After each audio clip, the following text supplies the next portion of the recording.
Well, you've just heard the political perspective on this latest round of charges against Donald Trump and 18, 19, 20 other people. I'm surprised I didn't find myself on the list of co-conspirators. How about the legal perspective? Let's bring in a former attorney with the Justice Department, now the Senior Legal Fellow for the Center for Legal and Judicial Studies at Heritage Foundation. Boy, that's a long business card. Goes with his name. It's Hans von Spakovsky. Hi, Hans. Thanks for joining us. Sure, happy to. And by the way, I'm also a lawyer licensed in Georgia, where this latest indictment sham has occurred. So if the president's team needs you, you can go down there. But then apparently, if you give him legal advice, you might end up being indicted, because a lot of that is this, right? This basically, the president is getting advice from legal experts. He's acting on that legal advice, and now everybody's facing jail time? That's exactly right, because they just haven't just indicted the president, they've indicted his lawyers for doing what they're supposed to do under the Georgia Professional Code of Conduct, which is represent their client. Look, I've read all through this 100-page indictment, and it is frankly outrageous that this indictment was put in. It suffers from the same kind of defects that the federal indictment by Special Counsel Jack Smith has. I mean, in essence, she's charging Fani Willis, the local Democratic DA, is charging a wide-ranging conspiracy to interfere with the results of the 2020 election. There are so many problems with this. The biggest one, Larry, is that she lists like over 100 acts that she claims were unlawful as part of this illegal conspiracy. And they include things like the president giving a speech on November 4th in which he claimed he had actually won the election. Right. So making a public speech under the First Amendment is part of an illegal conspiracy. That tells you how crazy this indictment is. Another act that is supposedly, allegedly part of this conspiracy, criminal action, is that he took to social media and said that he was watching a public hearing that was televised and said that it was amazing. He didn't even tell people to watch it. He just said he's watching it.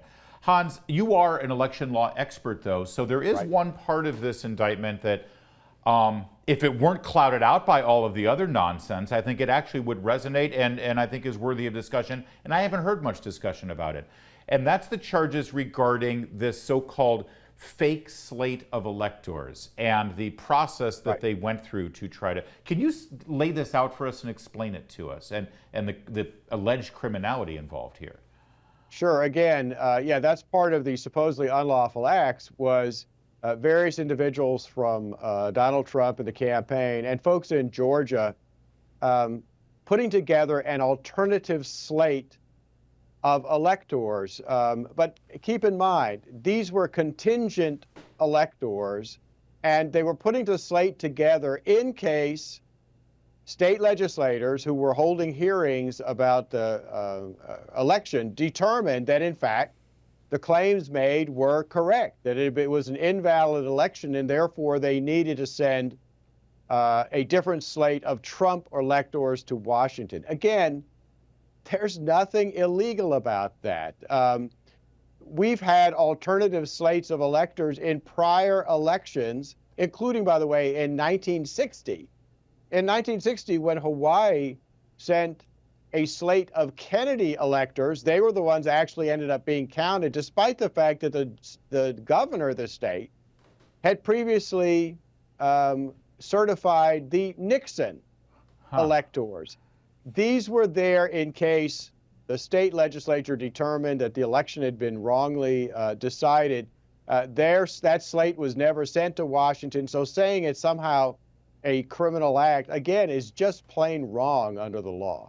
Hans, can you also help me out with these charges and the way, in many respects, they mirror what Jack Smith has already indicted President Trump from on the federal level? Now, I assume that you've got your federal charges, you got your state charges, those are separate, but it sure feels like double jeopardy. It sure feels like the president is being charged with the same crime at two different times. Well, constitutionally, unfortunately, double jeopardy doesn't apply. The feds and a state can indict you for the same criminal acts. Does that often occur at the same time, though? No, it doesn't, and it doesn't happen very often. Trump's lawyers obviously, I think, are going to go in and say that this case should be stayed or put off until the federal case comes through. But that's what's so weird too about this case is, look, Fani Willis is a DA in Fulton County, Georgia.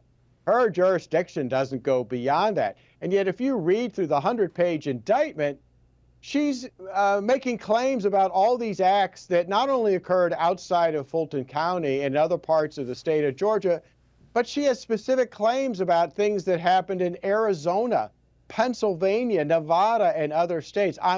I'm sure the attorney generals of those states would be very surprised to learn that a local DA in Atlanta is claiming jurisdiction over things that happened in their states. So if you're Trump's attorneys and you saw this process play out, including the just sort of Keystone Cops presentation of this yesterday with the website showing it before the grand jury had even voted on it, and then they pulled it down and claimed it was wrong, and then eventually around midnight they presented it.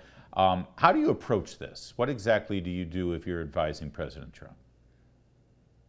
Well, I would ask a judge to dismiss the case because it fails to state a real claim under the law.